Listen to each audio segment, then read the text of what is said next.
اور جب ضمنی الیکشن ہوا سیالکوٹ اس کے حلقے میں اور یہ پی ٹی آئی کی طرف سے یہ سیٹ خالی ہوئی تھی، پی ٹی آئی کے ایم پی انیل ہوئے تھے، تو اس کے لیے یہ جو چودھری سلیم بریار صاحب ہیں، یہ چودھری پرویز الہی صاحب کے بڑے قریبی دوست ہیں اور کاف لیگ کے اہم رہنماؤں میں شامل تھے، لیکن یہاں پر معاملہ الٹ ہوا اور طاہر خورشید کی اس کے مداخلت پر احسن بریار تحریک انصاف کی ٹکٹ پر یہاں پر الیکشن لڑے تھے،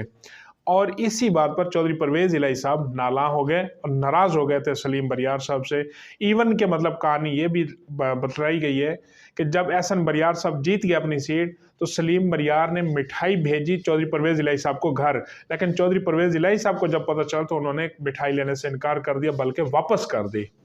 اور اس کی مین وجہ یہی طاہر خورشید صاحب تھے، کیونکہ وہ چودھری پرویز الہی کے کام میں بھی مداخلت کرتے تھے۔ تو وہاں پر کہا جاتا ہے کہ داماد کو الیکشن لڑانے میں اور جو وہاں پر لوازمات پورے کیے گئے الیکشن لڑنے کے، تو اس کا سارا بندوبست طاہر خورشید صاحب نے کیا تھا، اور پھر یہی طاہر خورشید جو 130 کروڑ روپے سلامی لیتے ہیں بیٹی کی شادی پر، تو یہ کوئی معمولی بات نہیں ہے۔ میں نے پہلے کہا کہ ہمارے ہاں رواج ہے یہ سلامی کا، یہ مطلب ایک روایت ہے، لوگ جا کر مطلب وہ دیتے ہیں، بیٹی والے ہوں یا بیٹے کا ولیمہ ہو تو وہاں پر یہ کیا جاتا ہے، لیکن اتنی بڑی جو رقم ہے وہ سلامی نہیں ہے، وہ اصل میں کیونکہ صاحب کے پاس ایک بڑا عہدہ تھا، ایک بڑی مطلب وہ حیثیت رکھتے تھے پنجاب گورنمنٹ کے اندر، تو ظاہری بات ہے کہ یہ جو پیسے دیے گئے تھے یہ سلامی نہیں تھی، یہ مختلف کاموں کی فائلوں کے نیچے پہیے تھے، یہ وہی پہیے تھے جن کا ذکر ملک ریاض صاحب اپنے انٹرویوز میں کرتے رہتے ہیں۔ یہ طریقہ کار تھا، یہ طریقہ واردات تھی کرپشن کی، اور خان صاحب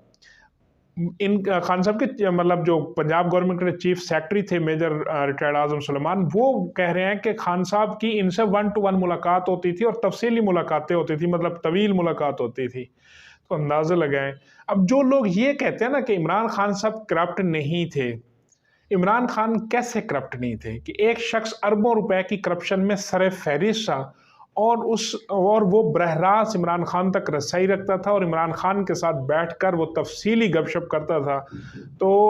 اب اگر عمران خان صاحب کرپٹ نہیں تھے تو پھر اس کرپٹ شخص کو ان کی قربت کیسے حاصل تھی؟ اگر عمران خان کی مسز، جن کا کہا جا رہا ہے کہ جی وہ تو ایک گھریلو خاتون ہے، ان کا آفس ہولڈر کوئی وہ اس طرح کا تعلق نہیں رہا، اور وہ ایک باپردہ مطلب عورت ہے، تو اس کے پیچھے یہ نیب اور یہ چیزیں کیوں جا رہی ہیں؟ تو جناب معاملہ یہ بنتا ہے کہ انہوں نے پھر ان کو ایک کرپٹ افیسر کو کیوں لگوایا پنجاب کے اندر؟ جب ان کے ہسبینڈ نے مطلب عمران خان صاحب نے جب ان کو معطل کرا لیا تھا، تو پھر ان کی بحالی کرا کے ان کو کتنے بڑے عہدے کے اوپر کیوں تعینات کیا گیا تھا؟ سوال تو بنتا ہے نا۔ اس سوال کے پیچھے آپ اس بات سے خان صاحب کو استثناء نہیں دے سکتے کہ خان صاحب جی کرپٹ نہیں ہے، انہوں نے تو کچھ بھی نہیں لیا۔ یہ لا محالہ ان کی ذاتی کرپشن ہے کہ کرپٹ لوگوں کو انہوں نے دوبارہ سے امپلائی کرایا۔ اور اب دوسری طرف جو میں یہ بات نہیں کہ جب خواجہ آصف صاحب کو بھی پتہ ہے، خواجہ آصف صاحب اس وقت وزیر دفاع ہے حکومت کے اندر اور پاکستان مسلم لیگ نون کے مرکزی رہنماؤں میں ان کا شمار ہوتا ہے، ظاہری بات ہے پی ڈی ایم کی حکومت ہے اور ایک شخص کے پاس ثبوت ہے اور وہ پی ڈی ایم کا وفاقی وزیر ہے، تو کیوں نہیں اس شخص کے خلاف یہ حکومت ایکشن کیوں نہیں لے رہی؟ اور ہاں، یہ میں درمیان میں بتاتا چلوں کہ طاہر خورشید صاحب نیب کیسز پہلے سے ان کے خلاف نیب کی انکوائری 2021 سے شروع ہے۔ یہ جب عمران خان صاحب کی ابھی تحریک انصاف کی حکومت پنجاب میں تھی، اور تو اس وقت سے یہ ان کے اوپر کیسز جو ہیں وہ شروع ہیں، اور لیکن موجودہ حکومت کی طرف مجھے مطلب یہ بڑا شکوہ آتا ہے کہ جب ان کو کرپشنز کا ان چیزوں کا پتہ ہے، اور یہ بھی سابقہ روایت کے مطابق پریس کانفرنس میں اور اس کے اوپر آ کر پارلیمنٹ ہاؤس میں آ کر بتا دیں فلان اتنی کرپشن کی، لیکن اس کے خلاف ایکشن کیا ہے جی؟ زیرو۔ پھر کیوں نہیں ایکشن لیا جاتا؟ یہ پیسہ آپ اپنی مراد کو چھوڑ رہے ہیں، اپنے آسٹیریٹی جو سکیم پلان اعلان کیا، ہم نے آپ کو بڑا مطلب خراج تحسین پیش کیا کہ بڑا اقدام تھا، بالکل ویلکم، لیکن جہاں آپ 170 ارب روپے یا 200 ارب روپے کی بچت کے لیے سکیم کا اعلان کر رہے ہیں، تو وہاں آپ سے یہ سوال بنتا ہے کہ یہ جو اربوں خربوں روپے کی کرپشن کے کیسز ہیں، ان کے اوپر آپ عمل درآمد کیوں نہیں کراتے؟ یہ جو بالکل ہمارا پیسہ ہے، یہ پاکستان کے ہر شہری کا پیسہ ہے، تو یہ ان کی کھال ادھیڑ کے بھی لیا جائے۔ اگر انہوں نے کرپشن نہیں کی تو پھر یہ سیاسی الزام تراشی، یہ معاملات یہ رکنے چاہیے، پھر یہ وتیرہ کہیں تو رکنا چاہیے۔ یہ لازمی نہیں ہے کہ ہر حکومت آ کر سابقہ حکومت کے اوپر وہ شروع کر دے بیان بازی، اور اینڈ میں عوام کو کیا ملے؟ عوام کو ملے جی کہ ملک معاشی اس کے اندر ہے، بدترین صورتحال کے اندر ہے، تو مشکل فیصلے کرنے پڑیں گے۔ مشکل فیصلے ضرور کریں، نہ تو آپ ملک ریاض کا 452 ارب روپے چھوڑیں، اور نہ یہ طاہر خورشید جیسے جو مگر مچھ اس ملک کو، اس صوبے کو کھاتے رہیں، نہ ان کو چھوڑا جائے۔ انہی گزارشات کے ساتھ اللہ حافظ۔